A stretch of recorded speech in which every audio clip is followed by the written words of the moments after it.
Let's take a look at what's coming up on the sports desk, and we did speak about it a bit earlier on, and it's the Joburg Ladies Open, which will see over 100 of the world's finest female golfers compete for glory over 4 days of top-tier golfing action. On the greens, many hopefuls have travelled from far and wide, with over 13 nations being represented. Now, beyond the riveting sport, though, the Joburg Ladies Open also carries a profound message, resonating with the theme of restoring dignity for a girl child, which seeks to empower and uplift young girls while advocating for their rights and their dignity. Now, joining us in studio to chat about this is not one, but two phenomenal ladies, as we do a Women in Sport on Wednesday. I am joined by City of Joburg Director of Events, Bongi Mokaba, as well as 2023 Joburg Open winner, May Humphreys. Ladies, thank you so much for making the time very early on in the morning to join us here on the AM Report. Thank you very much, and good morning, and thank you for having us. So let's start with you then, Sis Bongi. It is time again for the Joburg Open. I'm sure you've been having a lot of conversations about what's going to be expected on the greens, but let's take it off there for a second. As a lady who grew up in Tembisa yourself, and the importance of inspiring young girls, why is this a message that you've chosen to carry for this competition? Having grown up in a township, Tembisa was surrounded by 3 golf courses, Modderfontein, Irene and Kempton Park. And none of us have ever had an opportunity to play the sport. Fast forward, I played sport throughout my life, from primary school to university, up to the time I started working. But I then started playing golf. And in playing golf, I realized the number of opportunities that are available within, you know, the structure of golf. And having worked for the city of Johannesburg for the longest time ever, it was important when the city took a strategic direction to support sporting codes that were previously considered as being elite, and golf was one of those. And we felt it was important that we can't just focus on professional golfers, but we need to look at the development aspect as well.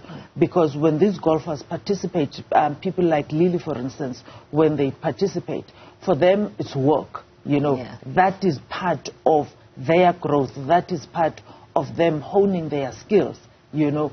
But at the same time, we look at the younger ones that, like myself, having grown up in a township, was never exposed to the sport at an early age, but we are looking at those to make sure that they also come in this mainstream.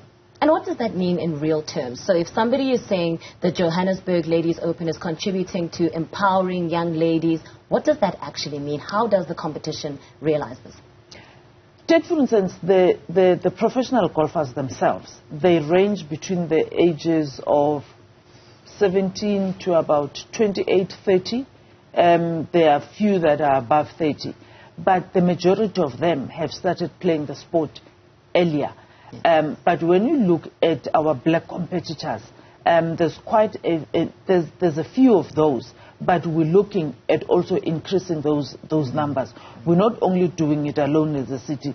There's the South African Golf Development Board, which is looking at golf development. We have, as the city, the golf course in Soweto, which is the Soweto Country Club.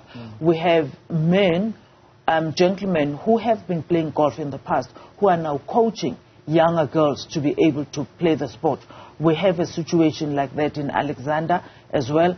So when one looks at these girls, we're not saying each and every one of them is going to end up being a professional golfer. However, we're looking at other career opportunities within the golf fraternity for them to be able to go into these areas for employment opportunities. Well, not every girl can become a professional golfer, but one that we do have here is Lily. You've arrived in the country, settled in from England. What are your expectations as you look to perhaps defend the title that you won last year? Yeah, it's good to be back. Thank you for having me. It's good to be back here. I'm really enjoying the weather and the food. It's much better than at home right now.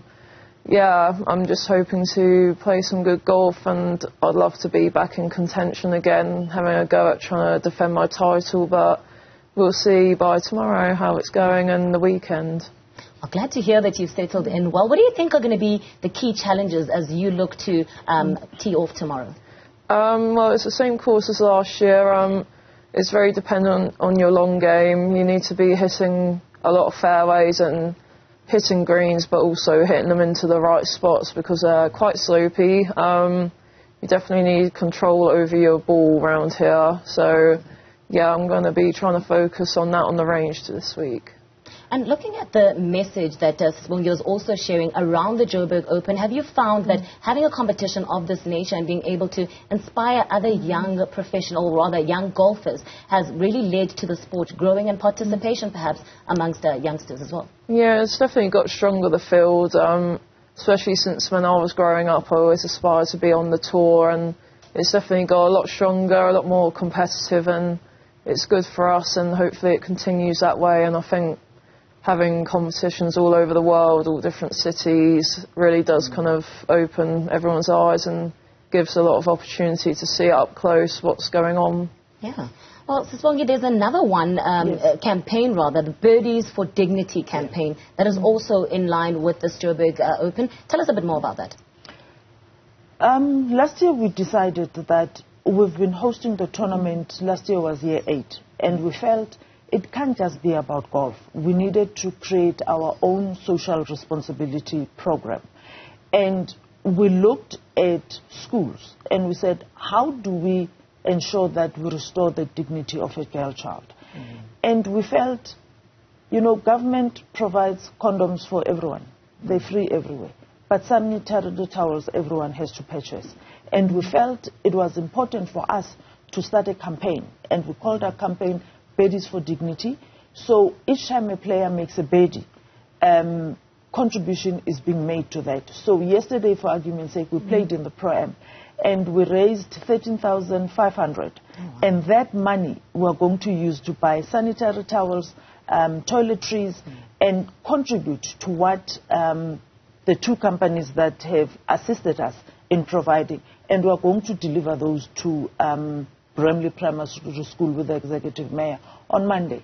And what we are trying to do is to ensure that when young girls have their mishaps, because it happens everywhere, at least there are sanitary towels that are available for them. There are toiletries that are available for them to be able to prepare themselves, you know, treat themselves as young girls so that they know when they get to you guys' ages, they know how to look after themselves.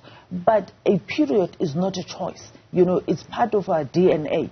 So for us to be able to contribute to this, we're saying to these children, even if you have a period, you don't have to miss school.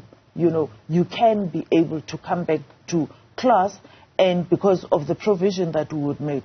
So we've arranged with the principal that would give out these packs with the Executive Mayor on Monday, and whatever remains after having handed over to the kids, we leave it with the school so that post us delivering, even if children still have accidents at school, the principal in her office must be able to still provide to these young girls. And that is how we restore and maintain their dignity.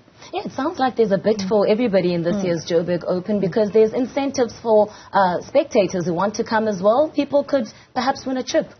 Absolutely. There's quite a number of things that we have done. One, tournament is on the 18th, starting tomorrow to Sunday. We're starting Sunday for the first time. We're finishing Sunday for the first time. Playing 72 holes, and then Park and Ride is available at Stonebridge. But Sunshine Tour has been running a beat a birdie competition where if you're an amateur, you play against a pro and you hit your ball closest to the pin. Whoever can beat the pro then wins the prize, and the ultimate prize is for one who wins to go to Mauritius. That is an incentive on encouraging people, one, to start the sport of golf, but also coming and supporting these tournaments. Well, of course, you can get in on that. And let's go to you, Lily, because we are still looking at a very competitive nature of this golfing tournament. And you've spoken about the strength of the field and the fact that it is getting stronger and stronger every year. Bit of an unfair question, but where do you think the biggest challenge is going to come from for you in this year's competition? Well, normally in golf, it's you against you, so I'm just trying to do the best I can and try to stay confident, keep working on the processes, and you can't control what everyone else is doing. Like, it's just me out there by myself in my little bubble and just trying to do the best I can against a golf course. Like, you can play well, sometimes someone does better than you on the week. Yeah, you just need to kind of keep doing your thing. Well, surely you've been keeping an eye on some of the competitors as well. So even if you are looking at perhaps competing against yourself, what do you think you're going to have to be absolutely clinical on if you are to defend your title then? Discipline and trusting my routine, I guess. I need to make sure I keep trusting in it, even when I do hit a bad shot or two. Just try and keep doing the same thing that I know will work and help me, which is easier said than done in the moment. But yeah, just keep trying to do the same thing that I know will work. Well, I know a number of people are listening to this conversation at home and wondering, how do we get involved? Tickets, Sis Bongi? Tickets, for such as the tournament is a free tournament, so people can download their tickets from the Sunshine Tour website, which is www.sunshinetour.com. Download your ticket, find your way to Stonebridge Mall, which is behind Greenstone, just off the N3. We have a park and ride facility, so people would be shut. Even the park and ride facility is free, so people would be then shuttled to the Modderfontein golf course. From Stonebridge to Modderfontein is 4 kilometers, so they'll be shuttled to the course and back. We're expecting more people to come, and I'm encouraging South Africans to come and watch these young women make golf look easy. Of course, looking forward to that. And as we're encouraging South Africans to go watch, did you bring anybody to come support you all the way from England? Not this year. Last year my dad was with me, but he's at home and he'll be watching closely with my mum, seeing how I do and hoping that I do well again this year will be pretty cool. But I'm just here with my friends on tour, so that'll be good fun. Fun indeed. Thank you so much, Lily. Wishing you all the best as you tee off tomorrow. Thank you. And thank you to you, Bongi Mokaba, for the interview. And, of course, all the best in terms of organizing the tournament. Thank you so much. Right, those are our two guests then that we've had here, looking ahead to the Joburg Ladies Open that tees off tomorrow all the way until Sunday. And, of course, you can go to the Modderfontein golf course if you want to catch all of that. And we've heard details of how you can get your tickets because it is a free event. So do come in your numbers to show support for the very best in the world of golf.